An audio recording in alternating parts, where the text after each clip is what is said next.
One nation one election में जो high level committee की रिकमेंडेशंस थी उसको एक्सेप्ट किया है। बुधवार को केंद्रीय मंत्री अश्विनी वैष्णव ने बताया कि one nation one election PM Modi का देश से किया वो वादा जिसे लेकर बहुत वक्त से चर्चाएं चल रही थी, उसे कैबिनेट की मंजूरी मिल गई है।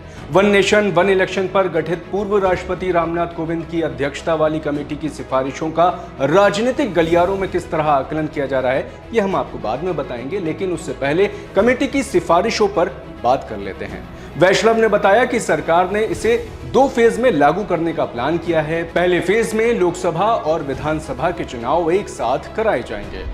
इसका इम्प्लीमेंटेशन 2 फेजेस में होगा, जैसा कि कमेटी के रिकमेंडेशंस में है।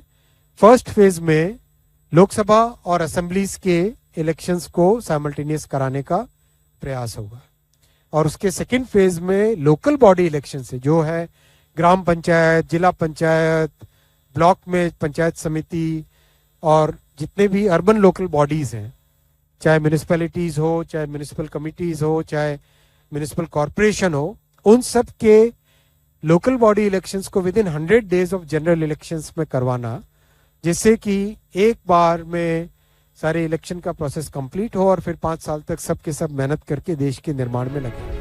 इसी के साथ अश्विनी वैष्णव ने बताया कि कमेटी की सिफारिशों पर देश भर में अलग अलग फोरम्स पर चर्चाएं की जाएंगी और चर्चाओं के बाद ही इसे लागू करने पर विचार किया जाएगा। इस पे जो कमेटी के रिकमेंडेशंस हैं उनको पूरे देश भर में डिस्कशन किया जाएगा वेरियस फोरम्स में।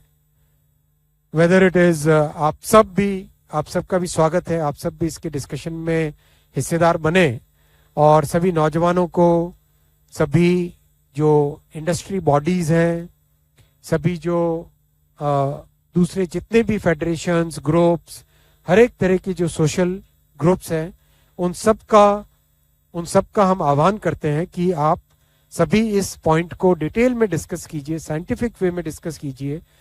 कैसे वन नेशन वन इलेक्शन से इकोनॉमी को फायदा होगा, कैसे लॉ एंड ऑर्डर को फायदा होगा, कैसे देश की प्रगति बढ़ेगी, कैसे देश का डेवलपमेंट बढ़ेगा, कैसे ब्लैक मनी का संचार कम होगा, कैसे कितने मल्टीपल इसके जो इम्पैक्ट्स हैं उन सब के ऊपर डिस्कशन करें और एक इम्प्लीमेंटेशन ग्रुप उसके बाद में क्रिएट किया जाएगा, जिससे जो लीगल प्रोसेसेस हैं उन प्रोसेसेस से इसको इम्प्लीमेंट करेंगे। गौर करने वाली बात यहां यह है कि वन नेशन वन इलेक्शन हमारे देश के लिए कोई नया कॉन्सेप्ट नहीं है। देश में आजादी के बाद 1951 से 1967 तक लोकसभा और विधानसभा के चुनाव एक साथ कराए गए थे। हालांकि उसके बाद हालात बदल गए।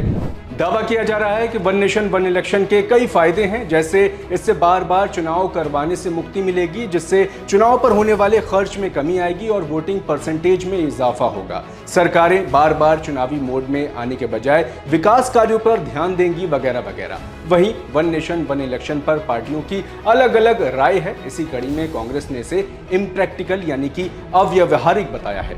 ये देखिए, ये प्रैक्टिकल नहीं है और ये चलने वाला नहीं है। ये सिर्फ चुनाव जब आते कोई ना कोई कुछ मुद्दा नहीं मिल रहा उनको, ऐसी चीजें बात करने के लिए, इश्यू को डाइवर्ट करने के लिए वो बात करते हैं, और इसीलिए और पूरे देश के लोग कोई मानने वाले भी नहीं है। वहीं AIMIM प्रमुख असदुद्दीन ओवैसी ने वन नेशन वन इलेक्शन पर क्या कहा, आइए आपको सुनाते हैं। देखिए, मैंने जब जून 2027-2018 को लॉ कमीशन को भी हम ये लिख कर दिए थे, और ये जो कोविड कमेटी बनाई गई थी उसके सामने भी मैं खुद गया था, जिसमें हमने इस वन नेशन वन इलेक्शन की मुखालिफत की। और हमारा मानना यह है कि this is a solution in search of a problem. इसको अगर डिस्क्राइब करना है, this is a solution in search of a problem. अब ये नहीं बताया जा रहा है कि ये करने की क्यों जरूरत पड़ रही है आपको। हालांकि बसपा प्रमुख मायावती ने इस प्रस्ताव पर केंद्र सरकार का समर्थन किया है। मायावती ने सोशल मीडिया पर लिखा, देश में लोकसभा, विधानसभा और स्थानीय निकाय का चुनाव एक साथ कराने के प्रस्ताव पर हमारी पार्टी का स्टैंड सकारात्मक है, लेकिन इसका उद्देश्य देश व जनहित में जरूरी है। जहां एक तरफ प्रधानमंत्री नरेंद्र मोदी ने वन नेशन वन इलेक्शन को लोकतंत्र को अधिक जीवंत बनाने की दिशा में जरूरी बताया है, तो वहीं कुछ राजनीतिक दलों का यह भी मानना है कि ऐसे चुनाव से राष्ट्रीय दलों को ही फायदा होगा, लेकिन क्षेत्रीय दलों को इससे नुकसान होगा। खासकर क्षेत्रीय दल इस तरह के चुनाव के लिए फिलहाल तैयार नहीं है। आपको वन नेशन वन इलेक्शन पर क्या कहना है, इसे हमें कमेंट में जरूर बताएं।